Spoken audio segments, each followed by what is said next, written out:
with no further ado, I will welcome our first speaker, Christian Wakefield. Christian is the MP for Bury South. He's the chair of the Literacy All-Party Parliamentary Group. He's also the vice chair of the Libraries All-Party Parliamentary Group. And he's also on the Education Select Committee. So he's a powerful advocate for issues around literacy, education and libraries. And he's our parliamentary sponsor this afternoon. Christian, thank you very much. Thank you for the introduction, Jonathan. It does make me sound like a jack of all trades, so hopefully it doesn't mean I'm a master of none. But I'm delighted to virtually host this event, and unfortunately it's a shame we can't be in Parliament today. So I'm grateful to everyone who's still able to attend online.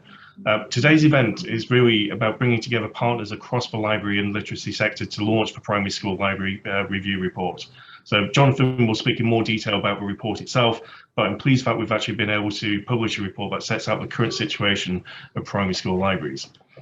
For the primary schools that are lucky to have them, a library or a reading space is an invaluable resource, but there are far too many schools that actually don't have one. So books are the portals of imagination, transporting our kids to other worlds and histories. They contain stories that will facilitate their conversations with other kids on the playground, and these stories will fill their dreams.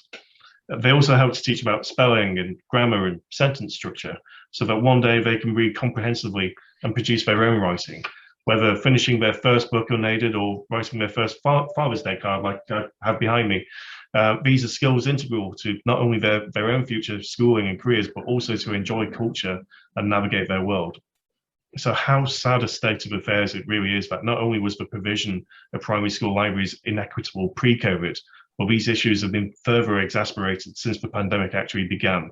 And which schools are affected the most? The ones in our poorest areas. Those young kids that are much less likely to have a working primary school library, so much less likely to experience the pure adulation at having finished their first book. So how will they ever know how hungry the caterpillar really is, or whether Dennis really is a menace?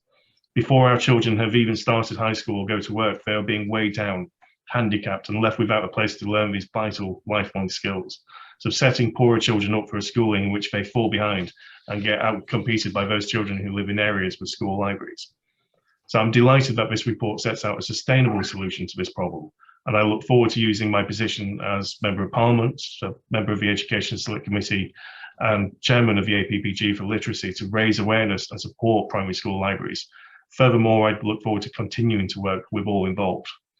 I will now hand back to Jonathan from the National Literacy Trust to actually tell you a bit more about the findings of the report and some exciting news from the National Literacy Trust and partners.